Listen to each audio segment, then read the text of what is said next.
Welcome back. Start करते हैं। चलो, इसके पहले हम लोग ने ये 3 चीज़ें पढ़ी हैं। लास्ट लेक्चर में आपने ये 3 चीज़ें पढ़ी। कौन कौन सी चीज़ें? Going concern concept, consistency concept and accrual concept. ये तीनों क्या थे? अकाउंटिंग अजम्पशंस थे। नाउ आप जो आंसर हम लोग पढ़ रहे हैं आज, उस आंसर का नाम क्या है? Basic accounting concepts. मैंने कहा इस बेसिक अकाउंटिंग कॉन्सेप्ट्स को और क्या क्या बोलते हो आप? अकाउंटिंग कॉन्सेप्ट्स को और आप अकाउंटिंग प्रिंसिपल्स बोलते हो, अकाउंटिंग कन्वेंशंस बोलते हो, अकाउंटिंग अजम्पशंस बोलते हो। लेकिन जनरली इन 3 चीज़ों को ना, ये जो गोइंग कंसर्न, कंसिस्टेंसी और एक्रूअल है, इन 3 चीज़ों को जनरली लोग अकाउंटिंग अजम्पशंस की कैटेगरी में लेते हैं। इन 3 चीज़ों को कौन सी कैटेगरी में लिया जाता है? अजम्पशंस की कैटेगरी में। क्योंकि ये तीनों के तीनों अब देखोगे तो अज्यूम तो किया था आपने। यहाँ क्या अज्यूम किया था कि बिजनेस चलता ही रहेगा, नियर फ्यूचर में बंद होने वाला नहीं है, ना ही कोई इंटेंशन है कि बिज़नेस बंद करना है। कंसिस्टेंसी में क्या अजम्पशन लिया था हम लोग? अजम्पशन का मीनिंग कोई चीज़ मानना। कंसिस्टेंसी में हम लोग ने क्या अज्यूम किया था कि जो कंपनी पिछले साल या जो कंपनी इस साल अपने अकाउंटिंग पॉलिसीज़ और अपने अकाउंटिंग प्रैक्टिसेस फॉलो कर रही है, नेक्स्ट आने वाले ईयर्स में भी वही पॉलिसीज़ और प्रैक्टिसेस को फॉलो करेगी, अनलेस नीड अराइज नहीं हो तो। एक्यूरल कॉन्सेप्ट सिंपल, जब ट्रांजेक्शन्स टेक्स प्लेस हो तो रिकॉर्ड करो, उसके सेटलमेंट, उसके पेमेंट सेटलमेंट का वेट मत करो। ठीक है, तो ये 3 अजम्पशंस थे। नो, अब हम लोग जो पढ़ने जा रहे हैं,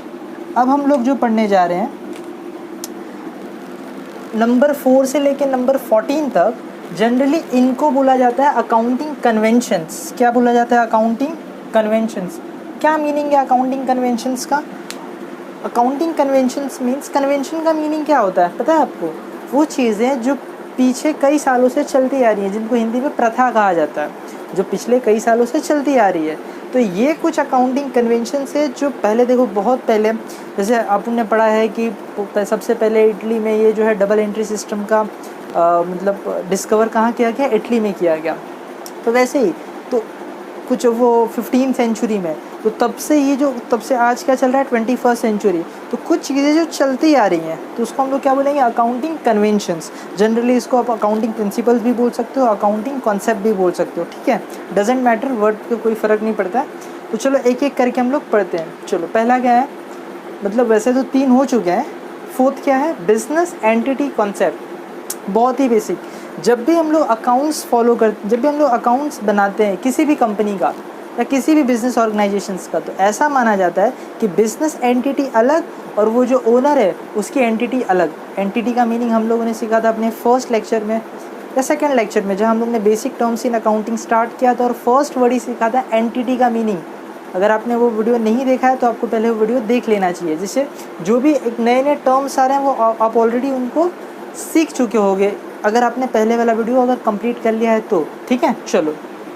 तो बिजनेस एंटिटी कॉन्सेप्ट का मीनिंग क्या है? जिसको हम लोग एक और नाम से जाना जाता है, ये जिसको हम लोग बोला है accounting entity concept. Accounting entity concept, इसका ये दूसरा नाम है, अकाउंटिंग एंटिटी कॉन्सेप्ट। क्या मीनिंग होता है? जब भी आप किसी बिजनेस ऑर्गेनाइजेशन की अकाउंटिंग करेंगे, मैं वर्ड यूज़ कर रहा हूँ, जब भी आप किसी कंपनी की अकाउंटिंग करेंगे तो आप बिज़नेस एंटिटी को अलग मानेंगे, और वो जो ओनर है, जो बिजनेसमैन है, जो बिज़नेस को रन कर रहा है, उसकी एंटिटी को आप अलग मानेंगे। एंटिटी का मीनिंग क्या था? उसकी रियलिटी। एंटिटी का मीनिंग ये होता है रियलिटी, जो रियलिटी में एग्जिस्ट करता हो। एंटिटी का मीनिंग होता है वो रियलिटी में एग्जिस्ट करता है, उसी को आप एंटिटी बोलते हो। हाँ, तो बिजनेस एंटिटी कॉन्सेप्ट का मीनिंग क्या है? जब भी आप अकाउंटिंग करोगे, जब भी आप बिज़नेस ट्रांजेक्शन्स को रिकॉर्ड करोगे, अकाउंटिंग का मीनिंग वही हम लोग ने सीखा था, चीज़ों को आइडेंटिफाई करना, मेजर करना, रिकॉर्ड करना, क्लासीफाई करना, समराइज़ करना, ये सब हम लोग ने सीखा था। तो जब भी आप बिज़नेस ट्रांजेक्शन्स को रिकॉर्ड करोगे अपने बुक्स ऑफ अकाउंट में, तो आपको ध्यान में रखना है वो business entity point of view से रिकॉर्ड होना चाहिए, ओनर एंटिटी के पॉइंट ऑफ व्यू से नहीं। मतलब से फॉर एग्जाम्पल, हम लोगों ने बिज़नेस में एक परचेज़ किया मशीन, बिज़नेस में हम लोग ने परचेज़ किया मशीन, तो ये बिज़नेस ट्रांजेक्शन है, तो ये बुक्स में रिकॉर्ड होगा। बट अगर ओनर कोई अपना पर्सनल टीवी खरीद के लाता है अपने घर पे, से मिस्टर ए ओनर है बिज़नेस का और उसने अपने घर के लिए एक पर्सनल टीवी खरीदा, तो क्या ये भी आप बिज़नेस के बुक्स ऑफ अकाउंट में रिकॉर्ड करोगे? Answer no. ठीक है, एक चीज़ हम लोग ने और सीखा था इस कॉन्सेप्ट में, एक चीज़ हम लोग और सीखते हैं। पिछली बार हम लोग ने सीखा था लास्ट लेक्चर में कि capital, basic terms in accounting जब हम लोग सीख रहे थे तो वहाँ सीखा था कैपिटल। क्या मीनिंग था कैपिटल का? वो पैसा जो बिजनेसमैन बिजनेस में ले आ रहा है बिज़नेस को स्टार्ट करने के लिए। तो हम लोग ने सीखा था वो कैपिटल लाइबिलिटी होती है किसके लिए, बिजनेस के लिए। चलो एक एग्जांपल ले लेते हैं। से ये मिस्टर ए, ये है मिस्टर ए, इसने बिजनेस में, ये उसका है बिजनेस, ये उसका है बिजनेस, और इसने बिजनेस में कितना पैसा लाया, 1 लाख रुपया। इस पैसे को आप क्या बोलते हो अकाउंटिंग टर्म में, कैपिटल। तो मुझे बताओ, हम लोग ने सीखा था ये जो कैपिटल है, ये कैपिटल जो मिस्टर ए इंट्रोड्यूस कर रहा है वो बिज़नेस के लिए क्या माना जाता है, वो बिज़नेस के लिए माना जाता है कि वो क्या है, लाइबिलिटी है। क्यों ऐसा माना जाएगा, क्योंकि इस अजम्पशन या इस प्रिंसिपल को अगर आप पढ़ोगे तो इस प्रिंसिपल में ऐसे ही बताया गया है कि बिज़नेस एंटिटी अलग, उसका ओनर अलग। तो जब कोई, देखो बिज़नेस एंटिटी ये फिर आउटसाइडर माना जाएगा जब कोई बाहर का आदमी, क्योंकि बिज़नेस अलग है ये अलग है, अगर कोई पैसा दे रहा है इस बिज़नेस एंटिटी को तो एंटिटी के लिए क्या हो गया, वो लाइबिलिटी हो गया। आज नहीं कल जब बिज़नेस बंद होगा तो ये बिज़नेस एंटिटी को वापस से इसको, इस ओनर को लौटाना पड़ेगा, हाँ या ना। तो इसके लिए बिज़नेस एंटिटी कॉन्सेप्ट का मीनिंग क्या होता है कि जब भी आप अकाउंटिंग ट्रांजेक्शन्स को रिकॉर्ड करोगे तो आप ऐसा मान के चलोगे कि बिज़नेस एंटिटी अलग है और बिजनेसमैन अलग है। मतलब बिजनेस एंटिटी की सारी ट्रांजेक्शन्स को आप रिकॉर्ड करोगे और बिजनेस मैन की जो भी ट्रांजेक्शन्स है, मतलब बिजनेसमैन अगर पर्सनली कोई चीज़ खरीद रहा है, बेच रहा है, उसको आप बुक्स ऑफ अकाउंट में रिकॉर्ड नहीं करोगे। क्यों नहीं करोगे, क्योंकि जब भी आप अकाउंटिंग करते हो, ध्यान से सुनना, जब भी आप अकाउंटिंग करते हो आप मान के चलते हो कि आप बिज़नेस की अकाउंटिंग कर रहे हो। एक अकाउंटेंट जब जाता है किसी बिज़नेस में अपना जॉब परफॉर्म करने, अकाउंटिंग करने, तो वो तो बिज़नेस की अकाउंटिंग करने क्या है, ना कि उस ओनर के। तो जब बिज़नेस की अकाउंटिंग करेगा तो सिर्फ इसी के ट्रांजेक्शन्स को उस बुक्स ऑफ अकाउंट में लिखेगा, इसकी ट्रांजेक्शन्स को नहीं। हालांकि अगर ये इसमें से पैसा विड्रॉ कर लेता है, जिसको हम लोग ने ड्राइंग वगैरह कहा था, तो फिर वो रिकॉर्ड होगा क्योंकि उसमें बिज़नेस एंटिटी इन्वॉल्व हो रही है। ठीक है, तो बिज़नेस एंटिटी कॉन्सेप्ट का मीनिंग क्या है कि हम अकाउंटिंग में बिजनेसमैन को अलग और बिज़नेस को अलग मानते हैं। Done, okay. Next, money measurement concept. ये तो आपको ऑलरेडी पता है, ये आपको ऑलरेडी पता है। क्यों ऑलरेडी पता है, हम लोग ने पहले ही सीख लिया है उसकी मीनिंग में कि हम बिज़नेस ट्रांजेक्शन्स को रिकॉर्ड करते हैं अपने बुक्स ऑफ अकाउंट में, और उन्हीं बिज़नेस ट्रांजेक्शन्स को आप रिकॉर्ड करते हो जिसको मनी के टर्म्स में आप आइडेंटिफाई कर पाओ, जिसको मनी के टर्म्स में आप आइडेंटिफाई। ऐसी कोई भी चीज़ जिसको मनी में मेजर नहीं कर सकते, उस चीज़ को आप रिकॉर्ड नहीं करोगे। मैंने एग्जाम्पल दिया था उस टाइम पर, आपने एक परचेज़ किया मशीन 10 लाख रुपये का, तो इस मशीन को आप मनी में मेजर कर पा रहे हो, आंसर हाँ 10 लाख की मशीन है, तो आप उसको अपने बुक्स ऑफ अकाउंट्स में रिकॉर्ड कर दोगे। लेकिन ऐसी कोई भी चीज़ जिसको आप मनी में नहीं मेजर कर पाओ, आप उसको नहीं लिखोगे। जैसे कि एग्जांपल, आप मनी में क्या नहीं मेजर कर पाओ, तो सबसे बेस्ट एग्जांपल है, सपोज़ आपके यहाँ एम्प्लॉयज़ हैं, एम्प्लॉयज़ जो आपके यहाँ पे वो बहुत हार्ड वर्क हैं, डेडिकेटेड है अपने जॉब को लेकर। क्या इस चीज़ को आप अकाउंट्स में मेंटेन कर पाओगे, रिकॉर्ड कर पाओगे? ज़रा सोचो, आप एक बिजनेसमैन हो, आपके अंडर 100 एम्प्लॉयज़ काम करते हैं और सारे के सारे बहुत हार्ड वर्किंग है, बहुत अच्छे से डेडिकेटली अपना काम करते हैं, तो वो तो एक रिज़ल्ट दिखेगा आपको उनके हार्डवर्क का और उनके डेडिकेशन का, आपको रिज़ल्ट दिखेगा। लेकिन क्या उनके हॉनेस्टी, उनके हार्ड वर्किंग को आप अकाउंट्स में रिकॉर्ड कर पाओगे? नहीं। क्यों? क्योंकि आप उनके उन चीज़ को मनी में मेजर नहीं कर पाओगे। तो इसका मतलब ये होता है, मनी मेजर कॉन्सेप्ट का मीनिंग क्या है, इस प्रिंसिपल यही बताता है कि आप उसी चीज़ को अकाउंट में उन्हीं चीज़ों को आप रिकॉर्ड करोगे जो चीज़ मनी में मेजर हो। डन, ठीक है। नेक्स्ट, अकाउंटिंग पीरियड कॉन्सेप्ट, बहुत ही इम्पॉर्टेंट, जो हम लोग ने ऑलरेडी सीख लिया है। अकाउंटिंग पीरियड का मीनिंग क्या होता है? देखो, ये एक मिस्टर ए था, ये उसकी बिजनेस है।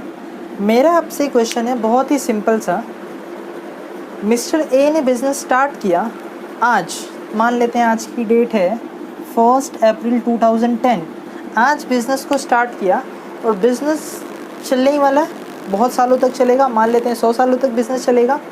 तो मिस्टर ए को पता लगाना है, ध्यान से सुनना, मिस्टर ए को पता लगाना है कि वो जो बिज़नेस उसने स्टार्ट किया है वो बिज़नेस कर रहा है तो उसको प्रॉफिट हो रहा है कि लॉस हो रहा है। तो मेरा क्वेश्चन आपसे है कि मिस्टर ए कब पता लगाए कि उसको प्रॉफिट हो रहा है या लॉस? जिस दिन उसने बिज़नेस स्टार्ट कर दिया उसी दिन, मतलब सुबह स्टार्ट किया तो शाम में, या फिर बिज़नेस मान लेते हैं 100 साल तक चलने वाला है, तो 100 साल के बाद आराम से बैठेगा और फिर 100 साल तक उसने कितना प्रॉफिट किया होगा, क्या कितना लॉस किया, उसका हिसाब लगाए। क्या ये पॉसिबल है? नहीं पॉसिबल है। अगर किसी बिजनेसमैन को अपने बिज़नेस एंड होने के बाद प्रॉफिट या लॉस पता चले तो बहुत डिफ़िकल्ट है, पता भी लगाना बहुत डिफ़िकल्ट है कि प्रॉफिट हुआ कि लॉस हुआ। सो दैट बिजनेसमैन क्या करता है, एक रेगुलर इंटरवल पे, मेरे वर्डिंग्स पे ध्यान देना, बिजनेसमैन एक रेगुलर इंटरवल पे अपने प्रॉफिट एंड लॉस को चेक करते रहता है। से वो जनरली 1 ईयर का होता है। वो जनरली कितने ईयर का होता है? जनरली वो होता है 1 ईयर का। तो मान लो उसने 1 अप्रैल को बिज़नेस स्टार्ट किया, या और 1 साल कब ख़त्म होगा? 31 मार्च 2011 को। तो इस 1 साल में उसने जितना प्रॉफिट किया या कितना लॉस किया उसका वो पता लगाएगा। क्यों? क्योंकि अगर वो हर साल अगर ऐसे पता नहीं लगाए तो उसको पता ही नहीं चलेगा कि बिज़नेस अच्छा परफॉर्म कर रहा है, अच्छा परफॉर्म नहीं कर रहा है। ठीक है, तो अकाउंटिंग पीरियड कॉन्सेप्ट का क्या मीनिंग है? अकाउंटिंग पीरियड कॉन्सेप्ट का मीनिंग है, ये बिजनेसमैन जिस इंटरवल पे, जिस रेगुलर इंटरवल पे वो अपना अकाउंटिंग डन करने वाला है, उसी को आप बोलोगे अकाउंटिंग पीरियड। जनरली हर बिजनेसमैन 1 साल का गैप रखता है। मतलब अगर मैं एक बिजनेसमैन हूँ, मैंने सोचा नहीं मैं 1 जनवरी से स्टार्ट करूँगा और 31 दिसंबर, मतलब मैं ऐसा मानूंगा कि मैंने बिज़नेस का स्टार्ट कब किया? 1 जन को। मतलब अपने बुक्स ऑफ अकाउंट को स्टार्टिंग डेट क्या दूंगा? 1 जन। तो एंडिंग डेट क्या होगी मेरी? 31 दिसंबर। मतलब 1 जन 2010 को अगर मैं बिज़नेस स्टार्ट करूँ तो 31 दिसंबर 2010 को मेरा ईयर एंड होगा। तो इस साल में मैंने जितने भी बिज़नेस ट्रांजेक्शन्स किए होंगे उसको मैं रिकॉर्ड करते चलूँगा साल भर, और फिर एंड ऑफ द डे मैं फाइनेंशियल स्टेटमेंट बनाऊँगा, जो हम लोग ने ऑलरेडी पढ़ लिया है। Financial statement means balance sheet और P&L। ये बनाऊँगा तो मुझे पता चलेगा मुझे प्रॉफिट हो रहा है या लॉस हो रहा है। तो जनरली जो अकाउंटिंग पीरियड होता है वो कितने साल का होता है? 1 साल का होता है। नाउ अब अकाउंटिंग पीरियड जनरली 1 साल का होता है, तो हम लोग ने सीख लिया किस दिन से किस दिन तक। मैंने क्वेश्चन पूछा है आपसे, किस दिन से किस दिन तक। अब ये अपने बिजनेसमैन के ऊपर है, वो चाहे 1 जन से 31 दिसंबर तक रहे अपना अकाउंटिंग पीरियड माने, या फिर 1 अप्रैल से 31 मार्च तक अपना अकाउंटिंग पीरियड माने। हर बिजनेसमैन के ऊपर अपनी अपनी चॉइस है। लेकिन अपने इंडिया में जो फाइनेंशियल ईयर है वो है 1 अप्रैल टू 31 मार्च। और अपने इंडिया में 2 एक्ट हैं, इनकम टैक्स एक्ट और इंडियन कंपनीज एक्ट, जो ऐसे बोलते हैं कि आपको अपना जो अकाउंटिंग पीरियड है, जो आपका जो स्टेटमेंट है फाइनेंशियल स्टेटमेंट, वो 1 अप्रैल टू 31 मार्च तक का होना चाहिए। तो सो दैट बिजनेसमैन भी अपने अकाउंटिंग को सिंपल रखने के लिए वो भी फाइनेंशियल ईयर को ही अपने अकाउंटिंग पीरियड में एक्सेप्ट कर लेते हैं। मतलब फाइनेंशियल ईयर क्या है अपने इंडिया में? 1 अप्रैल टू 31 मार्च।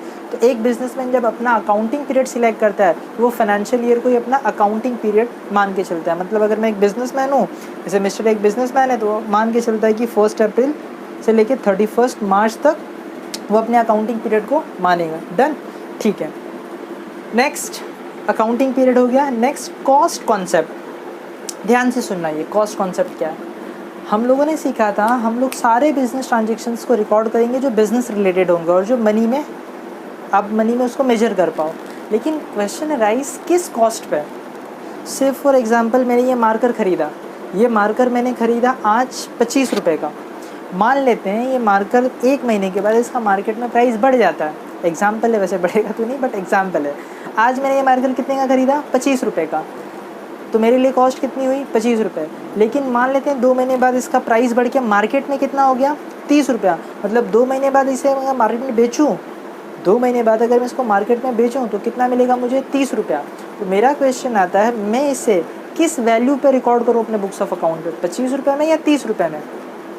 आंसर मुझको रिकॉर्ड करना पड़ेगा 25 रुपये में, क्योंकि कॉस्ट कॉन्सेप्ट क्या कहता है, आपको उसी कॉस्ट पे रिकॉर्ड करना है, आपको उसी वैल्यू पे रिकॉर्ड करना है जितना इसका क्या हो? कॉस्ट हो। ना कॉस्ट का मीनिंग क्या होता है समझते हैं। जनरली हम लोग समझते हैं कॉस्ट मतलब खरीदते वक्त, से फॉर एग्जांपल मैंने एक फ़र्नीचर ख़रीदा, अपने बिज़नेस के लिए फ़र्नीचर ख़रीदा या कोई मशीन ख़रीदी। मशीन ले लेते हैं एग्जांपल, सिंपल होगा। तो मशीन सपोज़ मैंने ना ख़रीदी बहुत दूर का कोई प्लेस ले लेते हैं। से फॉर एग्जांपल हम लोग ने मुंबई सेंट्रल में एक मशीन ख़रीदी, दूर है, ठीक है। वैसे आपको तो पता नहीं वो दूर है कि नहीं, आप लेक्चर कहाँ से देख रहे हो डिपेंड करता है। मान लेते हैं बहुत दूर है। मशीन कितने की है? 5 लाख रुपए की। अब मशीन को तो मैंने ख़रीद लिया, मशीन का जो ओनर था मैंने उसको 5 लाख रुपए दिया, मशीन ले लिया। तो मुझे मशीन की कॉस्ट कितनी पड़ी? ये है मेरी मशीन, ये मशीन कितने रुपए की है? 5 लाख रुपए की। ये मेरा है परचेज़ प्राइस, इसको मैं कहूँगा ये है मेरा परचेज़ प्राइस, ठीक है। जब मैंने इसे ख़रीदा तो फिर सेकंड थिंग मुझको वहाँ से लेके आने के लिए भाड़ा भी तो देना पड़ेगा। तो मैंने इसका भाड़ा दिया ट्रक वाले को 10,000 रुपया। ये मैंने क्या दिया बोलो, ये मैंने कैरिज पे किया, ये मैंने कैरिज पे किया 10,000 रुपये, या ट्रांसपोर्टेशन कॉस्ट बोल सकते हो आप इसको। प्लस जब मशीन मेरे यहाँ पे आ गई, जब मशीन यहाँ पे आ गई तो मैंने क्या किया, मशीन आने के बाद इंस्टॉल भी तो करना पड़ेगा, तो मैंने एक बुलाया इंजीनियर को, उसने इंस्टॉल किया और 40,000 रुपया मैंने उसको इंस्टॉलेशन चार्जेस दिया। इंस्टॉलेशन चार्जेस मैंने कितना दी उसको, 40,000 रुपये ना। अब मशीन रेडी है यूज़ करने के लिए। मेरा क्वेश्चन है आपसे, मशीन तो मैंने ख़रीदा था 5 लाख में, लेकिन मशीन को यूज़ करने के हालत में लाने तक मुझे 5.5 लाख खर्चा करना पड़ा। मतलब मशीन अब रेडी है यूज़ करने के लिए, लेकिन अब उस पर कितना खर्चा हो चुका है, अब उस पर 10,000 और 40,000 और एक्स्ट्रा खर्च हो चुका है। मतलब टोटल खर्चा कितना हो गया, 5.5 लाख। तो मेरा क्वेश्चन है, मैं अपने बुक्स ऑफ अकाउंट में 5 लाख पे रिकॉर्ड करूं जो मेरा हिस्टोरिकल कॉस्ट है, या फिर मैं 5.5 लाख पे रिकॉर्ड करूं? सोच के आंसर दो, मैं 5 लाख पे रिकॉर्ड करूं या 5.5 लाख पे? आंसर, मैं रिकॉर्ड करूंगा 5.5 लाख पे। तो cost concept, according to cost concept ऐसा कहा जाता है कि अगर आपने कोई एसेट ख़रीदा तो उसको यूज़ में लाने तक, ध्यान से सुनना, बहुत ही इंपॉर्टेंट कॉन्सेप्ट है जो आपको जब तक आप अकाउंट पढ़ोगे तब तक ये काम में आएगा आपको। अगर आप कोई एसेट खरीदते हो तो ख़रीदने से लेकर यूज़ में लाने तक, रेडी टू यूज़ तक जो भी आप खर्चा करोगे, सारे के सारे खर्चे आप उसके कॉस्ट में ऐड कर दोगे। तो मेरी मशीन रेडी टू यूज़ में आने तक मैंने और कितना खर्चा कर दिया था, 10 भाड़ा दे दिया था और 40 इंस्टॉलेशन, मतलब 5.5 लाख रुपए। तो मैं अपने बुक्स ऑफ अकाउंट में क्या लिखूँगा, कॉस्ट कितनी होगी, 5.5 लाख रुपए। डन। तो कॉस्ट कॉन्सेप्ट बस इतना ही है कि परचेज प्राइस प्लस जो भी आप इंसिडेंटल एक्सपेंसेस करते हो, जब तक एसेट्स रेडी टू यूज़ ना हो जाए तब तक जो भी आप खर्चा करोगे, सारे उस खर्चे को, सारे उस एक्सपेंसेस को आप मशीन के या फिर उस एसेट्स के ओरिजिनल कॉस्ट में ऐड कर दो, आपको उसका कॉस्ट मिल जाएगा। डन। ठीक है। नेक्स्ट, डुअल एक्सपेक्ट कॉन्सेप्ट, बहुत ही सिंपल। और जैसे कि अगर आप फ्रेशर हो तो आपको तो इसका मीनिंग नहीं पता होगा, लेकिन अगर आप 12th में हो या डिग्री वगैरह में हो और आप ये लेक्चर देख रहे हो तो आपको इसका मीनिंग शायद पता हो। जनरली हम लोग कोई भी जब ट्रांजेक्शन होता है, ध्यान से सुनना, जब भी कोई ट्रांजेक्शन होता है तो उसमें 2 चीज़ आती हैं। जैसे अगर मैं पेमेंट करता हूँ, सपोज़ मैंने अभी ये मशीन ख़रीदी, तो जब मैंने मशीन ख़रीदी होगी तो क्या हुआ होगा, मशीन मेरे पास आई होगी और पैसा मेरे पास से गया होगा। तो 5 लाख की मशीन तो आई मेरे पास, लेकिन 5 लाख रुपए कैश मेरे पास से चले गया। तो उसकी एंट्री में क्या पास करूँगा, उसकी मैं एंट्री पास करूँगा machinery account debit to cash account. कितना रुपया, 5 लाख, हाँ या ना। तो डुअल एक्सपेक्ट कॉन्सेप्ट के हिसाब से मशीन टू कैश जो मैंने एंट्री पास की है, ये इसी कॉन्सेप्ट के हिसाब से, मतलब ये प्रिंसिपल क्या कहता है कि किसी भी बिजनेस ट्रांजेक्शन्स के मिनिमम कितने इफेक्ट होंगे, 2 इफेक्ट। मतलब कोई चीज़ डेबिट होगी और कोई चीज़ क्रेडिट होगी। तो यहाँ पे मशीन क्या हो रहा है, डेबिट हो रहा है, और कैश क्या हो रहा है, क्रेडिट हो रहा है। जनरली फ़िलहाल के लिए आप ऐसा मान के चलो, जब भी कोई चीज़ डेबिट होती है तो वो इंक्रीज़ होता है, और जब भी कोई चीज़ क्रेडिट होती है तो डिक्रीज़ होती है। तो मैंने कहा फ़िलहाल के लिए आप ऐसा मान के चलो। उसके गोल्डन रूल्स क्या है, उसके मॉडर्न अप्रोच क्या है डेबिट क्रेडिट के, हम लोग आगे वीडियोस में सीखने वाले हैं। लेकिन फ़िलहाल के लिए मान के चलो, जब भी कोई चीज़ डेबिट होती है मतलब वो इंक्रीज़ हो रही है, और जब भी कोई चीज़ क्रेडिट हो रही है तो डिक्रीज़ हो रही है। तो सही बात है, मशीन आई हमारे पास तो मशीन इंक्रीज़ हुआ, और कैश गया अपने पास तो कैश डिक्रीज़ हुआ। ठीक है। तो डुअल एक्सपेक्ट समझा, मतलब जब ट्रांजेक्शन के 2 इफेक्ट हों, डेबिट इफेक्ट और क्रेडिट इफेक्ट। ओके। इसी कॉन्सेप्ट से एक चीज़ और रिलेटेड है जिसको हम लोग बोलते हैं assets is equal to capital plus liability. मतलब कंपनी की जो भी एसेट्स है वो किसके बराबर होगी, कैपिटल और लाइबिलिटी के बराबर है। सही बात है।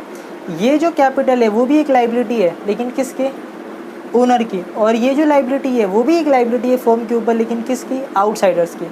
तो इन दोनों का जो पैसा है, जो चाहे ओनर लेके आए चाहे जो बाहर से लेके आए, वो मतलब बैंक से लोन वगैरह ले लिया, ये सारा का सारा पैसा कहाँ पे यूटिलाइज्ड हुआ होगा, कंपनी के एसेट्स में। डन। ठीक है। Next, revenue recognition concept. Simple, ये प्रिंसिपल बताता है कि आपको रेवेन्यू को रिकग्नाइज कब करना है, मतलब कब मान लेना है कि आपने वो इनकम, मतलब आपको उस इनकम को कब रिकॉर्ड करना है। सिंपली ये कॉन्सेप्ट क्या बताता है, रेवेन्यू रिकग्निशन कॉन्सेप्ट क्या बताता है कि उस रेवेन्यू को आपको रिकग्नाइज कब करना है। मतलब रेवेन्यू का मतलब आपने क्या सीखा था, रेवेन्यू का मीनिंग था इनकम। तो इस इनकम को कब आप एज इनकम अपने बुक्स ऑफ अकाउंट में रिकॉर्ड करोगे। ध्यान से सुनना मेरे वर्डिंग्स को, रेवेन्यू का मीनिंग इनकम। इस कॉन्सेप्ट में क्या बताया गया है कि वो इनकम आप अपने बुक्स ऑफ अकाउंट में कब लिखोगे।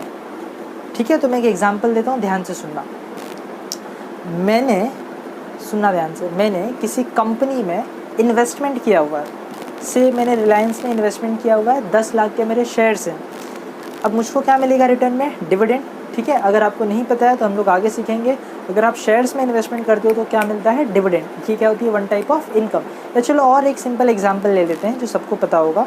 से मेरा प्रीमाइसेस बहुत बड़ा है, तो मैंने अपने प्रीमाइसेस का एक पोर्शन रेंट पे दिया हुआ है, तो एवरी मंथ रेंट कितना आता है, 10,000 रुपये। ठीक है, तो जैन में मैंने रेंट पे दिया, सुनना ध्यान से, जैन में मैंने रेंट पे दिया, अब रेंट पे ही है वो। या फिर हम लोग अप्रैल टू मार्च रिकॉर्ड करने वाले ना, तो हम लोग ऐसा मान के चलते हैं कि हम लोग ने अप्रैल में रेंट पे दिया, खाली सिंपल रखने के लिए। तो अप्रैल में मैंने ना अपना प्रीमाइसेस रेंट पे दिया, 1 महीने का भाड़ा है 10,000 रुपये। तो बताओ इस पूरे साल का भाड़ा कितना होगा, सिंपल 1,20,000 रुपये, क्योंकि 1 महीने का भाड़ा 10,000, तो इस पूरे 12 महीने का भाड़ा कितना होगा, 1,20,000। अब जब मार्च 31 आया तो मैंने चेक किया कि मुझे कितना अपने टेनेंट से रेंट मिला हुआ है। तो मैंने देखा बुक्स उठा के, तो उसमें सिर्फ दिख रहा है कि 1 लाख रुपये रेंट मिला हुआ है, 20,000 रुपये अभी भी अरियर है, मतलब बाकी है। तो मेरा क्वेश्चन है आपसे, ध्यान से सुनना, मेरा क्वेश्चन है आपसे कि मैं अपने बुक में जो रेंट रिसीव्ड है, जो मेरी इनकम है, कितनी बुक करूं, 1 लाख कि 1,20,000। क्योंकि मेरा रेंट तो कितना बनता है, 1,20,000। कैसे 1,20,000, क्योंकि 1 महीने का भाड़ा 10,000 है और 12 महीने का भाड़ा होगा 1,20,000। लेकिन मुझे मिला कितना है, मुझे रिसीव्ड कितना हुआ है, मुझे रिसीव्ड हुआ है 1 लाख, और अरियर कितना है, अरियर है 20,000 रुपये। तो अब मुझे ना समझ में नहीं आ रहा है कि अपने बुक में इनकम शो कितना करूं, 1,20,000, 1 लाख जो रिसीव्ड है, या फिर जो 20,000 बाकी है। अब इसका तो सवाल ही नहीं, जो बाकी है उसको शो ही नहीं कर सकते। तो 1,20,000 शो करूं कि 1 लाख शो करूं, ध्यान से सोचो, मुझे कितना शो करना चाहिए, 1,20,000 या 1 लाख रुपये। तो आंसर इस कॉन्सेप्ट के हिसाब से आप शो करोगे 1,20,000 रुपये। मतलब जो इनकम आपको अर्नड है आप उसको रिकॉर्ड करो, वेदर वो रिसीव्ड है या नहीं वो आप चेक नहीं करोगे। मैंने क्या वर्ड्स यूज़ किए, मैंने कहा अगर कोई भी इनकम, सेम एक्सपेंस के साथ भी ऐसे ही होगा। मैंने एग्जांपल में इनकम को लेकर एक्सप्लेन किया, सेम एक्सपेंस के साथ भी वही होगा। इनकम में मैंने अभी आपको एक्सप्लेन क्या किया, वो इनकम अर्नड है तो आप रिकॉर्ड कर दो, रिसीव्ड है या नहीं उससे मैटर नहीं करता।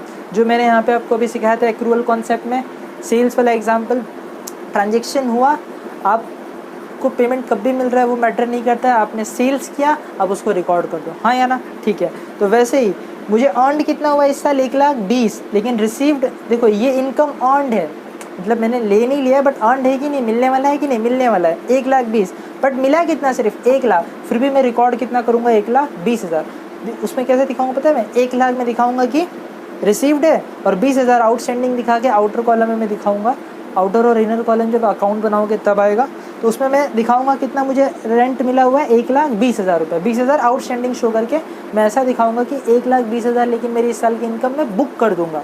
मैं रिसीव्ड 1,20,000 नहीं दिखाने वाला। देखना यहाँ पे बहुत से स्टूडेंट गलती करते हैं, वो सोचते हैं इसका मतलब 1,20,000 रिसीव दिखाए, नहीं, रिसीव तो 1 ही लाख दिखाना है, कैश अकाउंट में तो 1 ही लाख से इंक्रीज करना है। लेकिन आप अपने बुक में बुक कितना करोगे, आप अपने बुक्स ऑफ अकाउंट में रेंट बुक कितना करोगे, 1,20,000 रुपये। डन। यहाँ ये कहाँ सिखाया जाता है आपको, रेवेन्यू रिकग्निशन कॉन्सेप्ट में, ठीक है। तो रेवेन्यू रिकग्नाइज समझा आपको, ये आपने रेवेन्यू रिकग्नाइज कर लिया, ठीक है। इसी सिस्टम ऑफ अकाउंटिंग को हम लोग क्या बोलते हैं, एक्रूअल कॉन्सेप्ट। यही तो है एक्रूअल कॉन्सेप्ट कि 1,20,000 जनरेट तो हो गया, इतना मिलने तो वाला है, तो रिकॉर्ड करो, मिला या नहीं वो मत देखो। अच्छा, एक और सिस्टम ऑफ अकाउंटिंग होती है जिसको हम लोग बोलते हैं कैश बेसिस। जैसे है ना एक्रूअल बेसिस ऑफ अकाउंटिंग, वैसे होती है कैश बेसिस ऑफ अकाउंटिंग, जहाँ पे हम लोग अकाउंट्स को पता है कैसे मेंटेन करते हैं, कैश मिला तो रिकॉर्ड करो, कैश मिला तो रिकॉर्ड, नहीं मिला तो मत रिकॉर्ड करो। जनरली वो सिस्टम ऑफ अकाउंटिंग कोई फॉलो नहीं करता है, सब लोग कौन सी अकाउंटिंग फॉलो करते हैं, एक्रूअल कॉन्सेप्ट, ठीक है।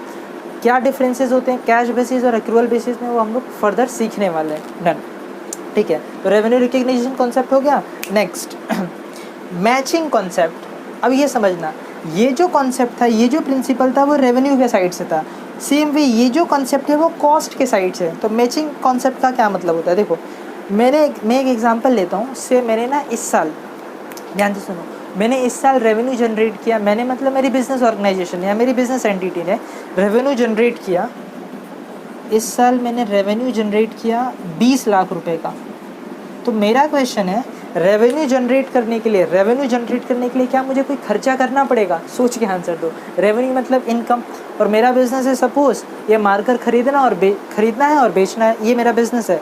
मैंने कितना रेवेन्यू जनरेट किया? 20 लाख रुपए। इस 20 लाख में सब कुछ है, मतलब मेरा जो सेल्स रेवेन्यू है वो भी है, और जो मेरी इनडायरेक्ट इनकम है, मतलब जो मुझे रेंट मिल रहा है, इंटरेस्ट मिल रहा है, डिविडेंड मिल रहा है, वो सारी इनकम मिला के कितनी है मेरी? 20 लाख रुपए। मेरा क्वेश्चन है, क्या इस 20 लाख को ऑन करने के लिए मुझे कोई एक्सपेंस करना पड़ा होगा? सोच के आंसर दो। आंसर करना ही पड़ा होगा। पहली बात तो जब ये मैंने परचेज़ किया होगा इसका भी तो कॉस्ट लगेगा, हाँ या ना? फिर इसके लाने का भाड़ा, हाँ या ना? तो उसको आप क्या बोलते हो? COGS, cost of good sold. तो उससे मैं लेता हूँ, मेरा कॉस्ट ऑफ गुड सोल्ड था 10 लाख रुपए, ठीक है। क्या और इसके अलावा कोई खर्चा हुआ होगा? बहुत सारा हुआ होगा।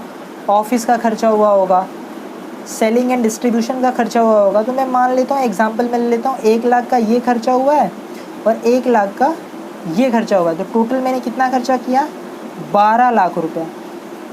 तो मैं क्या करूँगा, इस 20 लाख में से 12 लाख रुपया क्या कर दूँगा? माइनस कर दूँगा। तो बचा कितना प्रॉफिट मुझको? सिर्फ 8 लाख रुपया। तो मैं अपना प्रॉफिट कितना बुक करूँगा? खाली 8 लाख रुपया बुक करूँगा, ठीक है। तो मैचिंग कॉन्सेप्ट का क्या मतलब है? मतलब यही है कि जो भी आप रेवेन्यू जनरेट कर रहे हो ना, उसके करस्पॉन्डिंग जो भी आपने खर्चा किया है उस साल, मेरे वर्ड्स को ध्यान से सुनो, जो भी आपने रेवेन्यू अर्न किया है, जनरेट किया है, उसके करस्पॉन्डिंग जो भी आपने खर्चे किए हुए हैं, उस खर्चे को क्या कर लो आप, उसमें से वो सारे खर्चे आपको रिकॉर्ड करने हैं। मतलब आप ऐसा नहीं कर सकते कि आपने 20 लाख रिकॉर्ड तो कर दिया, लेकिन कोई जो खर्चा हुआ और आपने रिकॉर्ड ही नहीं किया। ये जनरेट करने के लिए आपको खर्चा भी तो हुआ होगा ना इसके सामने। जैसे जो कोई भी चीज़, जैसे एक सपोज़ एक पानी पूरी वाला है, तो पानी पूरी वाला अगर दिन में अगर 10,000 कमा रहा है, एग्जाम्पल ले रहा हूँ, ठीक है, ध्यान से, सिर्फ एग्जाम्पल है, 10,000 रुपये अगर कमा रहा है, तो क्या ऐसे ही कमा रहा है? उसके पीछे कोई खर्चा नहीं हुआ होगा? हुआ होगा। पानी का खर्चा, पूड़ी का खर्चा, जो भी उसके पास मटेरियल होता है उसको लाने का खर्चा। तो इस 10,000 के सामने उसने जो भी खर्चा किया है, मतलब 10,000 कमाने के लिए वो जो भी खर्चा कर रहा है, उस खर्चे को भी इसके सामने क्या कर लेना है? माइनस कर लेना है। इसको आप क्या बोलते हो? Matching concept. अच्छा, अगर ये मैचिंग कॉन्सेप्ट, अगर आप ये प्रिंसिपल नहीं मानोगे तो क्या होगा? आपका जो प्रॉफिट है वो इन्फ्लेट दिखेगा। मतलब अगर मैं इस इनकम के सामने इस इनकम को कमाने के लिए जो भी मैंने खर्चा किया, अगर माइनस नहीं किया, ध्यान रखना, इस इनकम के सामने मैं वही खर्चा माइनस करूँगा जो मैंने इसको कमाने के लिए किया है। मेरे वर्ड्स आपको ध्यान में समझ में आ रहे हैं मैं क्या बोल रहा हूँ? मैं कह रहा हूँ, मैं उसी खर्चे को इसके सामने माइनस करूँगा जो मैंने इसको अर्न करने के लिए किया है। मतलब इसको कमाने के लिए मैंने जो खर्चा किया है बस उसको ही माइनस करूँगा। लेकिन अगर ऐसा भी हो सकता है कि मैंने कमाने से ज़्यादा कोई खर्चा कर दिया, तो फिर उसको रिकॉर्ड नहीं करना है, ठीक है। चलो, मतलब वो खर्चा जो इसको ऑन करने के लिए मैंने नहीं किया है, ध्यान से सुनो, वो खर्चा, से फॉर एग्ज़ाम्पल ना, मैंने कुछ ऐसा एग्ज़ाम्पल ले लेता हूँ। से फिर मैंने एडवर्टीज़मेंट कर दी, एक्चुअली वो उसी का खर्चा होता है, लेकिन ऐसा मान लेते हैं ना 2 मिनट के लिए कि उसका खर्चा नहीं है। तो मैंने 1 लाख रुपए एडवर्टीज़मेंट के लिए खर्चा किया, लेकिन ध्यान से सुनो, मैंने एडवर्टीज़मेंट, ये ऐसे ही मैंने नकली एग्जाम्पल लिया है, हुआ नहीं, बस आपको एक्सप्लेन करने के लिए। ये फिक्टिशियस एग्जाम्पल है, मतलब नकली एग्जाम्पल है, खाली आपको एक्सप्लेन करने के लिए। मान लो मैंने 1 लाख रुपए एडवर्टीज़मेंट पे खर्चा किया, और वो एडवर्टीज़मेंट इस रेवेन्यू के, इस जो मैंने कमाया, ये जो इनकम है, इसके लिए नहीं किया था मैंने। मतलब एडवर्टीज़मेंट जो किया था वो इस इनकम के लिए नहीं किया था मैंने, वो कुछ और इनकम कमाने के लिए किया था, वो ये वाली इनकम नहीं है। तो क्या वो 1 लाख जो मैंने खर्चा किया एडवर्टीज़मेंट पे, वो खर्चा इसके सामने माइनस करूं? आंसर नहीं। क्यों? क्योंकि वो खर्चा मैंने ये कमाने के लिए नहीं किया हुआ है। डन। तो आपको मैचिंग कॉन्सेप्ट समझ में आया? ठीक है, चलो नेक्स्ट, फुल डिस्क्लोजर कॉन्सेप्ट। अब जो बचे हुए हैं सारे के सारे सिंपल है, फटाफट हो जाएंगे। Next, full disclosure concept. देखो, ये प्रिंसिपल क्या कहता है कि कंपनी को अपने अकाउंटिंग स्टेटमेंट में या फिर अपने फाइनेंशियल स्टेटमेंट में फुल डिस्क्लोजर देना है। फुल डिस्क्लोजर देना है मतलब जो भी मटेरियल फैक्ट्स हैं, मटेरियल फैक्ट्स मतलब या फिर मटेरियल बट जो भी मटेरियल चीज़ है उनको डिस्क्लोज़ करना है। अब जैसे कि एग्जांपल के लिए मैं आपको एक एग्जांपल दे देता हूँ। कंपनी की जो कंटिंजेंट लाइबिलिटीज़ होती हैं, what is contingent liabilities? Liabilities का मीनिंग हम लोग ने सीखा था, वो सारी चीज़ें जो फ्यूचर में पेबल होती हैं उसको आप क्या कहते हो? लाइबिलिटीज़। कंटिंजेंट लाइबिलिटीज़ का मतलब होता है वो लाइबिलिटीज़ जो फ्यूचर में पेबल भी हो सकती है, नहीं भी पेबल हो सकती है। मैंने क्या कहा? कंटिंजेंट लाइबिलिटी मीन्स वो लाइबिलिटीज़ जो फ्यूचर में पेबल भी हो सकती है, नहीं भी हो सकती है, मतलब भरना भी पड़ सकता है, नहीं भी भरना पड़ सकता है। तो क्या ये इसको डिस्क्लोजर में देना ज़रूरी है या नहीं ज़रूरी है? सोच के आंसर दो। ज़रूरी है, क्योंकि जब कोई शेयर होल्डर को आप मीटिंग में बुलाओगे तो शेयर होल्डर को पता भी तो चलना चाहिए कि कंपनी के ऊपर कोई कंटिंजेंट लाइबिलिटी है। तो कंपनी को क्या करना चाहिए? उस कंटिंजेंट लाइबिलिटी को कंपनी का जो बैलेंस शीट होता है उसके फुटनोट में डिस्क्लोज करना है कि कंपनी के ऊपर इतनी सारी कंटिंजेंट लाइबिलिटी है। तो ये प्रिंसिपल क्या बताता है? फुल डिस्क्लोजर कॉन्सेप्ट, कि कंपनी को अपने कोई भी मटेरियल फैक्ट्स हाइड नहीं करने, उसको अपने स्टेटमेंट में डिस्क्लोज करना है। ठीक है, चलो नेक्स्ट, कंजर्वेटिज्म कॉन्सेप्ट। ये इंपॉर्टेंट कॉन्सेप्ट है और मज़ेदार भी है, ध्यान से सुनना। अकाउंटिंग कॉन्सेप्ट, चलो मैं आपको ना एक सिंपल सा पहले एग्जांपल दे देता हूँ, फिर इस पे आता हूँ, तो आपको सीखने में ना आसानी होगी। ठीक है, एग्जांपल सुनो। आप से आप ना मैच खेलने जा रहे हो, क्रिकेट का मैच खेलने जा रहे हो। आपसे आपके फ्रेंड ने पूछा, आप अभी बैट लेके जा ही रहे थे और आपके फ्रेंड ने पूछा आपसे कि आप कहाँ जा रहे हो, तो आपने आंसर दिया मैं क्रिकेट खेलने जा रहा हूँ। तो तुरंत उसने आपसे पूछा बताओ कितना रन बनाओगे अप्रॉक्सीमेटली। वो आपसे पूछ रहा है कि कितना रन बनाओगे। आपको पता तो है नहीं कि आप कितना रन बनाओगे, लेकिन आप अंदाज़ा लगाते हो से आपको लगता है कि आज मैं डबल सेंचुरी मार दूंगा, आपको ऐसा लग रहा है। लेकिन क्या आप कहोगे अपनी फ्रेंड को कि मैं डबल सेंचुरी मार दूंगा? नहीं, आप क्या कहोगे पता है? 1 सेंचुरी तक हो सकता है, मतलब आप उसे ऐसा कहोगे। आपको लग रहा है कि आप डबल सेंचुरी मार सकते हो, लेकिन आप बोलोगे कितना? सिर्फ 1 सेंचुरी। आपने ऐसा क्यों किया पता है? आपने अपने आप को सिक्योर कर लिया। हो सकता है अगर आपने अभी कहा डबल सेंचुरी और पता चला आप 1 सेंचुरी भी नहीं हो पाई, तो हो सकता है वो आपका मजाक उड़ाए, हाँ या ना? सेम कंजर्वेटिज्म कॉन्सेप्ट में भी यही होता है। कंपनी क्या करती है? अपने लॉसेस को, ध्यान से सुनना, कंपनी क्या करती है, ये इस प्रिंसिपल में क्या बोला है? कंपनी अपने लॉसेस को अभी शो कर दे। कंपनी अपने सारे जो फ्यूचर लॉसेस हैं उसको अभी रिकॉर्ड कर दो। प्रॉफिट्स अगर नहीं हुए हैं फ्यूचर प्रॉफिट से, तो उसको रिकॉर्ड मत करो, वेट करो, जब होगा तब रिकॉर्ड करना। समझ में आया मैंने क्या बोला? फिर से रिपीट करता हूँ। कंजर्वेटिज्म कॉन्सेप्ट क्या है? वो कहता है अगर फ्यूचर में लॉस होने वाला है, ध्यान से सुनो, प्रेजेंट में नहीं, फ्यूचर में भी अगर आपको लगता है लॉस होने वाला है तो उसको अभी रिकॉर्ड करो। लेकिन अगर फ्यूचर में प्रॉफिट्स होने वाले हैं, रिकॉर्ड मत करो, वेट करो, जब प्रॉफिट होगा तब रिकॉर्ड करना। एग्जाम्पल, कंजर्वेटिज्म कॉन्सेप्ट के कुछ एग्जाम्पल देखो। आप अगर फ्रेशर हो तो आपको ये एग्जाम्पल शायद नहीं समझ में आए, अगर आप ऑलरेडी 12th या डिग्री वगैरह में हो तो आपको समझ में आएगा, क्योंकि आप ये हमेशा आप अपने सम्स में करते हो। आप हमेशा अपने डेटर्स में से RDD माइनस करते हो, हाँ या ना? रिजर्व फॉर डाउटफुल डेट्स आप क्रिएट करते हो। आप मान के चलते हो कि सपोज़ 1 लाख रुपए का डेटर है, 1 लाख रुपए किसी से लेना है, तो आपको पता है, से मैं कहता हूँ ना 10 लोग हैं जिनसे मुझको पैसा लेना है, सबसे 10-10 हज़ार रुपये, तो मेरे कितने डेटर्स हुए? 1 लाख रुपए के। लेकिन मुझे पता है, मेरे पास्ट एक्सपीरियंस से, मैं पिछले 15 साल से बिज़नेस कर रहा हूँ, तो मुझे पता है कि हर साल मेरा कुछ ना कुछ पैसा डूब जाता है। मुझे पता है हर साल लाख रुपए में से मेरा जो है ना 20,000 तो डूब ही जाता है। ये मेरा पास्ट एक्सपीरियंस है। तो पास्ट एक्सपीरियंस के बेस पे क्या मैं बोल सकता हूँ इस साल भी मेरा लगभग 20,000 डूबेगा? मैं ये नहीं कह रहा एग्जैक्ट 20 डूबेगा, लेकिन मैं कह सकता हूँ लगभग 20 तो डूबेगा, क्योंकि पिछले 15 साल से लगभग कभी 17, कभी 18, कभी 20, कभी 22 डूब ही जाता है, मतलब पैसा। अब आपको भी पता है बिज़नेस अगर कर रहे हो तो मार्केट में कुछ ऐसे भी होते हैं कस्टमर जो पैसा, सामान तो खरीदते हैं लेकिन बाद में गुल हो जाते हैं, पैसा नहीं देते हैं, हाँ या ना? उनको ही आप बोलते हो डाउटफुल डेट्स। ठीक है, तो आप क्या करते हो? 1 लाख में से आपने 5% क्या कर दिया? RDD क्रिएट कर दिया। मतलब 1 लाख में से 5% निकालोगे तो 5,000, 1 लाख में से 5 माइनस करो 95। तो आप मान के चलते हो कि 1 लाख का डेटर है, तो आपको सिर्फ रियलाइज़ कितना होगा? 95, और 5,000 का आप अपना अभी से क्या बुक कर देते हो? लॉस बुक कर देते हो, हाँ या ना? यही होता है कंजर्वेटिज्म प्रिंसिपल या कंजर्वेटिज्म कॉन्सेप्ट। डन। तो इस कॉन्सेप्ट में आपको क्या सिखाया जाता है, या हम लोग क्या सीखते हैं कि अगर फ्यूचर लॉसेस है, जैसे RDD अभी का लॉस नहीं है, आप तो ये सिर्फ एंटीसिपेट कर रहे हो, अंदाज़ा लगा रहे हो कि मेरा 20,000 डूबेगा, डूब नहीं गया, लेकिन फिर भी आपने अभी उसको क्या कर लिया है? क्रिएट कर लिया है। डन। ठीक है, क्या प्रॉफिट भी फ्यूचर में हो रहा है? मुझे लग रहा है, ध्यान से सुनना, मुझे लग रहा है कि मुझे फ्यूचर में प्रॉफिट होने वाला है, तो क्या मैं उसको अभी रिकॉर्ड कर दूँ? आंसर नहीं। क्यों? क्योंकि ये प्रिंसिपल बोलता है कि अगर प्रॉफिट होने वाला है तो वेट करो, जब प्रॉफिट होगा तब रिकॉर्ड करना। ठीक है ना? ओके। नेक्स्ट, अच्छा इसका एक और एग्जांपल दूँ जो बहुत अच्छा है, वो है स्टॉक। अगर आप जानते हो, अगर स्टॉक को आप रिकॉर्ड करते हो तो उसका क्या प्रिंसिपल है, उसका क्या सीखते हो, फॉर्मूला क्या सीखते हो, जो क्लोजिंग स्टॉक की कॉस्ट है और जो उसकी मार्केट प्राइस है जो लोअर होती है उस पर आप रिकॉर्ड करते हो, हाँ या ना। याद करो आपके टीचर ने जब आप सीख रहे थे तो आपको सिखाया था कॉस्ट को हमेशा किस पे रिकॉर्ड किया जाता है, जो कॉस्ट को नहीं, सॉरी, स्टॉक को किस वैल्यू पे रिकॉर्ड किया जाता है, कॉस्ट या market price, which ever is lower. मतलब स्टॉक की जो कॉस्ट है और स्टॉक की जो मार्केट, सपोज़ ये मेरा स्टॉक है, इसका जो कॉस्ट है वो 20 रुपये है लेकिन इसका मार्केट प्राइस 30 रुपये है, तो आप रिकॉर्ड किस पे करोगे, 20 पे या 30 पे? आंसर 20 पे। क्यों? इसका मार्केट प्राइस 30 है, मतलब इसको बेचेंगे ना तब 30 मिलेगा, बेच थोड़ी दिया है। तो ये प्रिंसिपल कहता है तो इसको एक काम करो, 20 पे ही रिकॉर्ड करो।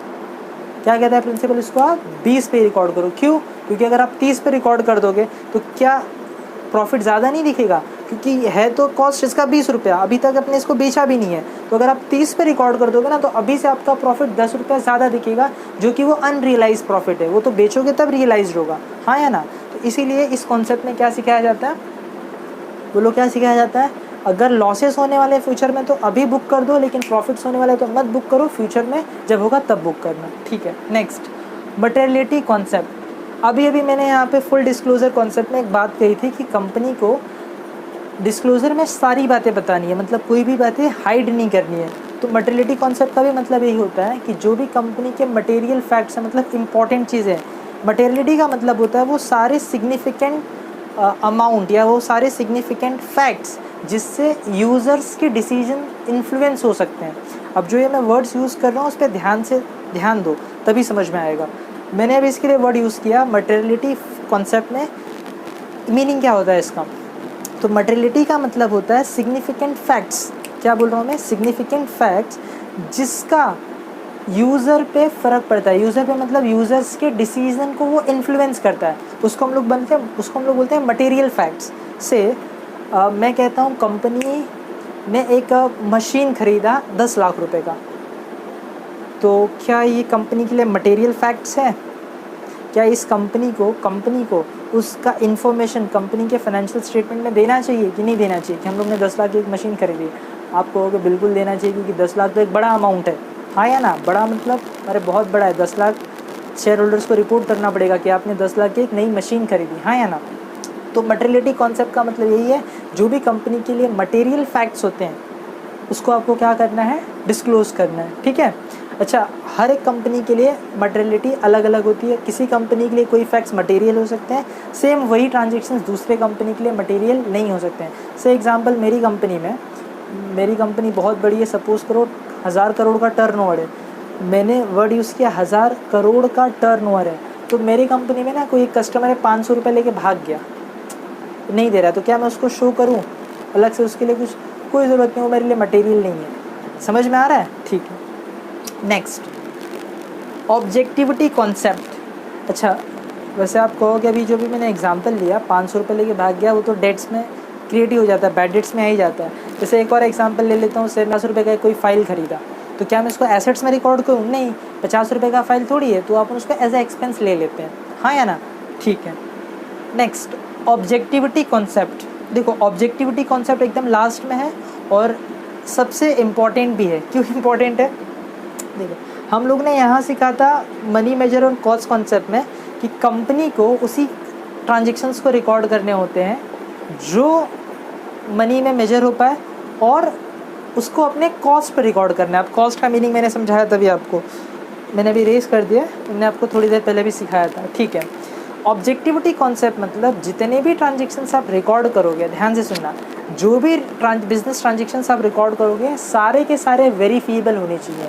वेरीफिएबल मतलब सपोज़ मैंने अपने बुक्स में एंट्री डाली purchase account debit to cash account, तो ये एंट्री का मतलब होता है मैंने कोई चीज़ परचेज़ की और मैंने कैश दिया, मैंने अमाउंट डाला 10 लाख रुपया। अब सवाल उठता है, जब इस एंट्री को कोई एक ऑडिटर आके चेक करेगा तो वो तो पूछेगा ना कि 10 लाख का परचेज़ कहाँ है। मैंने कहा ठीक है 10 लाख का परचेज़ है, तो वो पूछे क्या वो मेरे बोले हुए पे भरोसा करेगा? मैंने कहा हाँ हम लोग ने 10 लाख का परचेज़ किया था। नहीं, वो कहेगा इसका डॉक्यूमेंट कहाँ पर है, तो आपको उसका क्या दिखाना पड़ेगा, वाउचर दिखाना पड़ेगा। तो ऑब्जेक्टिविटी कॉन्सेप्ट का मीनिंग है, इस प्रिंसिपल का मीनिंग है, जब भी आप कोई बिजनेस ट्रांजेक्शन्स रिकॉर्ड करोगे तो उस बिजनेस ट्रांजेक्शन्स का कोई ना कोई सपोर्टिंग वाउचर या डॉक्यूमेंट होना चाहिए जिससे आप उस ट्रांजेक्शन्स को वेरीफाई कर पाओ कि आपने जो ट्रांजेक्शन्स रिकॉर्ड किया वो सही है, और सेकेंड आपने राइट अमाउंट पे उसको रिकॉर्ड किया है। मतलब आप बिजनेस ट्रांजेक्शन्स में कोई भी अकाउंट में ऐसा बिजनेस ट्रांजेक्शन्स रिकॉर्ड नहीं कर सकते जिसका वाउचर नहीं है, जिसको आप वेरीफाई नहीं कर सकते, अदरवाइज़ झोल माना जाएगा कि आपने कोई झोल किया है। हाँ यार, झोल मतलब कुछ गड़बड़ किया हुआ है। ओके, तो हम लोग ने कंप्लीट किया 4 से लेके 14 तक। लास्ट वीडियो में हम लोग ने सिर्फ कंप्लीट किया था ये 3 पॉइंट। मैंने कहा जनरली इस 3 पॉइंट को हम लोग क्या कहते हैं, अकाउंटिंग अजम्पशंस, और बाकी के ये जो पॉइंट्स हैं, बाकी के जो 11 पॉइंट्स है उसको आप क्या बोलते हो, अकाउंटिंग कन्वेंशंस। ठीक है, तो ये अकाउंटिंग अजम्पशंस है, ये अकाउंटिंग कन्वेंशंस है, और सबको बोलेंगे अकाउंटिंग प्रिंसिपल्स। ठीक है, ओके। तो आज की वीडियो में बस इतना ही। आज की वीडियो में हम लोग ने पढ़ा अकाउंटिंग कन्वेंशंस क्या है। कन्वेंशंस का मीनिंग हम लोग ने पहले डिस्कस कर लिया था, जो बहुत सालों से चला आ रहा है, जिसको हिंदी में हम लोग प्रथा कहते हैं, हम लोग ने ऑलरेडी उसको डिस्कस किया हुआ है। ठीक है, तो ये कुछ अकाउंटिंग कन्वेंशंस हैं और ये कुछ अकाउंटिंग अजम्पशंस थे। मैंने जब ये लेक्चर स्टार्ट किया था तो मैंने स्टार्टिंग में ही कहा था ये जो आज का आंसर है वो बहुत बहुत बहुत इंपॉर्टेंट होने वाला है, क्योंकि अगर आपको ये सारी चीज़ें नहीं पता है, अगर आपको ये सारी चीज़ें नहीं पता है कि अकाउंटिंग प्रिंसिपल्स क्या है, तो इसका मतलब आप अकाउंटिंग कर तो रहे हो लेकिन सिर्फ हवे में मतलब आपको उसके पीछे का जो प्रिंसिपल है, आपके पीछे उसके जो रूल्स हैं आपको पता ही नहीं है, तो ज़्यादातर चांस है कि आप वो गड़बड़ कर दो। हाँ या ना, सपोज़ मैं एक अकाउंटेंट हूँ और मुझको पता ही नहीं है कॉस्ट कॉन्सेप्ट क्या होता है। मैं एक अकाउंटेंट हूँ और मैंने कभी अकाउंट पढ़ा ही नहीं है। मैं किसी कंपनी में चले गया, मैंने कहा मैं अकाउंटिंग करूँगा, कंपनी वाले ने भी मुझे रख लिया, क्योंकि मैं सारे जो भी अकाउंटेंट जो लेते हैं चार्ज, मैं उससे हाफ़ ले रहा हूँ। मैं कंपनी ने बोला चलो सस्ते में काम हो जाएगा, मुझे रख लिया। मुझे अकाउंट्स की नॉलेज ही नहीं है, मतलब मुझे डेबिट क्रेडिट तो पता है बट मुझे अकाउंटिंग प्रिंसिपल्स ही नहीं पता है। तो मान लो कंपनी ने एसेट परचेज़ किया, उसकी वैल्यू थी 5 लाख, मैंने देखा उस एसेट्स की मार्केट वैल्यू तो है 6 लाख, तो मुझे अगर पता नहीं है तो मैं क्या कहूँगा, मैं कहूँगा मार्केट वैल्यू तो 6 लाख है, चलो 6 लाख पर रिकॉर्ड कर देता हूँ। क्यों? क्योंकि मुझे तो पता ही नहीं है कॉस्ट पे रिकॉर्ड करना है कि मार्केट वैल्यू पे। हाँ या ना, तो ये मैंने ऐसे एक एग्जांपल लिया आपके कॉन्सेप्ट को क्लियर करने के लिए। तो ये वो अकाउंटिंग प्रिंसिपल है, ये वो अकाउंटिंग प्रिंसिपल्स हैं जो सारे अकाउंटेंट और सारे कॉमर्स स्टूडेंट्स को पता होना चाहिए जो अकाउंट्स पढ़ रहे हैं। और मज़े की बात है सारे कॉमर्स स्टूडेंट अकाउंट्स पढ़ते ही हैं। तो ये जो लेक्चर है बेसिकली, ये लेक्चर तो मैं किसके लिए रिकॉर्ड कर रहा हूँ, 11th स्टैंडर्ड स्टूडेंट्स के लिए, लेकिन ये लेक्चर एमकॉम, डिग्री, सीए सारे स्टूडेंट्स के लिए मतलब बेनिफिटेड होंगे। अगर आप ये देखोगे तो आपके लिए ये बेनिफिशियल होगा। ठीक है, आज की वीडियो में बस इतना ही। और एक बात, जो भी चीज़ें हम लोग पढ़ रहे हैं, हम लोग ने अभी तक जो भी लेक्चर्स कंप्लीट किया हुआ है, चाहे वो इंट्रोडक्शन टू अकाउंटिंग हो, चाहे वो बेसिक टर्म्स इन अकाउंटिंग हो, सारे लेक्चर्स मैं आपके लिए रिकॉर्ड कर रहा हूँ जिससे मैं आपके नॉलेज को इन्हेंस कर पाऊँ। और सारे लेक्चर्स के जो नोट्स हैं वो मैंने डिस्क्रिप्शन में दिया हुआ है। डिस्क्रिप्शन में मेरा टेलीग्राम चैनल का लिंक होगा, उस लिंक पे आप जाओगे तो आपको वो नोट्स मिल जाएंगे। ठीक है, अगर वीडियो पसंद आया तो लाइक ज़रूर करना, और अगर अभी तक आपने सब्सक्राइब नहीं किया इस चैनल को तो सब्सक्राइब भी कर देना। और अगर आपने अगर इस वीडियो को अगर अपने फ्रेंड्स के साथ शेयर नहीं किया तो ज़रूर शेयर करें, क्योंकि इस फ्री ऑफ कॉस्ट वीडियो का बेनिफिट सबको मिलना चाहिए। ठीक है, मिलते हैं नेक्स्ट वीडियो में, तब तक के लिए जय हिंद।